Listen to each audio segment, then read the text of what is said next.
बरसाना में गोविंद दास नाम का एक भक्त रहता था। उसकी एक पुत्री थी जिसका नाम था मुनिया। गोविंद दास के परिवार में मुनिया के अलावा कोई नहीं था। गोविंद दास सारा दिन अपना काम करते और शाम को श्री जी के मंदिर में जाते दर्शन करते और जो भी संत मंदिर में रुके हुए होते उनकी सेवा करते और उनके साथ सत्संग करते।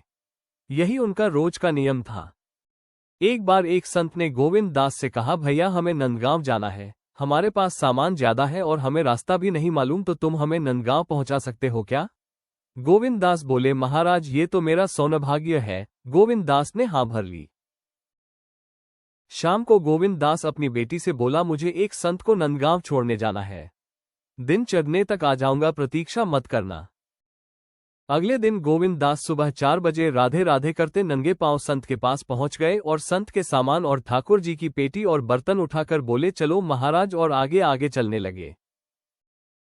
एक तो संत जी की उम्र हो चली थी, ऊपर से उन्हें श्वास रोग भी था, इसलिए वे कुछ दूर चलते फिर बैठ जाते। इस तरह रुक रुक कर चलने में नंदगांव पहुंचने में ही देरी हो गई। मंदिर पहुंचकर गोविंद दास ने सामान रखा और बोले, महाराज अब चलते हैं। संत जी बोले, भाई तुम इतनी दूर से मेरे साथ आए हो, तनिक विश्राम कर लो, कुछ जलपान कर लो, फिर चले जाना। तो गोविंद दास ने कहा, ये क्या कह रहे हो महाराज, बरसाने की वृषभानु नंदनी नंदगांव में ब्याही हुई है, अतः मैं यहाँ जल नहीं पी सकता, ये तो घोर पाप हो जाएगा। संत की आंखों से अश्रुपात होने लगे। संत बोले, ये तो कितने वर्ष पुरानी बात है गोविंद दास, तुम गरीब भले ही हो पर तुम्हारा दिल बहुत नेक है। गोविंद दास संत जी को प्रणाम कर राधे राधे करते रवाना हो लिए। सूरज सिर पर चढ़ आया था, ऊपर से सूरज की गर्मी, नीचे तपती रेत। भगवान को दया आ गई, वे भक्त गोविंद दास के पीछे पीछे चलने लगे। एक पेड़ की छाया में गोविंद दास रुके और वहीं मूर्छित होकर गिर पड़े। भगवान ने मूर्छा दूर करने के प्रयास किए पर मूर्छा दूर नहीं हुई। भगवान ने विचार किया कि भक्त के प्राण संकट में हैं, कोई उपाय नहीं लग रहा है। गोविंद दास राधारानी का भक्त है, वे ही इसके प्राणों की रक्षा कर सकती हैं, तो उनको ही बुलाया जाए। इतना सोचते ही भगवान राधारानी के महल की तरफ दौड़ पड़े। राधा रानी ने कन्हैया को इस हालत में देखा और इस गर्मी में आने का कारण पूछा।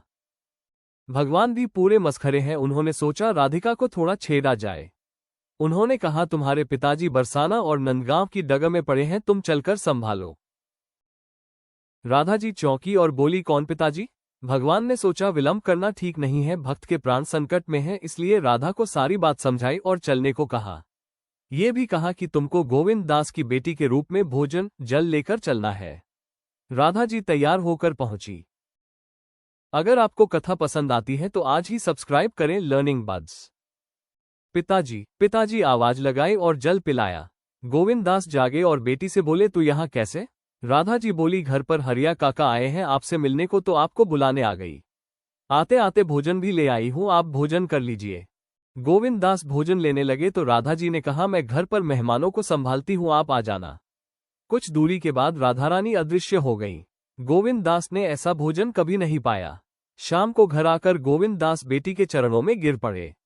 बेटी ने कहा, आप ये क्या कर रहे हैं? गोविंद दास ने कहा, आज तुमने भोजन जल लाकर मेरे प्राण बचा लिए, नहीं तो आज मेरे प्राण ही निकल गए होते। बेटी ने कहा, मैं तो कहीं गई ही नहीं पिताजी। गोविंद दास ने कहा, अच्छा बता हरिया कहाँ है? बेटी ने कहा, हरिया काका तो नहीं आए हैं, लेकिन आप उनके बारे में क्यों पूछ रहे हो? अब गोविंद दास के समझ में सारी बात आई। उसने मुनिया से कहा कि आज तुम्हारे ही रूप में राधा रानी आई थी मुझे भोजन और जल देने।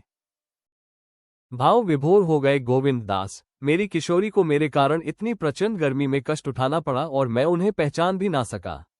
अब तो मेरे जीवन की बस एक ही आस है कि मुझे कब फिर से श्री राधा रानी के दर्शन मिलेंगे। मंदिर प्रांगण में संत की आंखों से अश्रु बहने लगे। गोविंद दास की निष्काम सेवा, निर्मल भक्ति और श्रद्धा ने संत के हृदय को स्पर्श कर लिया। ये दृश्य सिखाता है कि सच्ची भक्ति में धन या दिखावा नहीं, केवल पवित्र हृदय चाहिए। ब्रज भूमि में भक्ति स्वयं भगवान बन जाती है।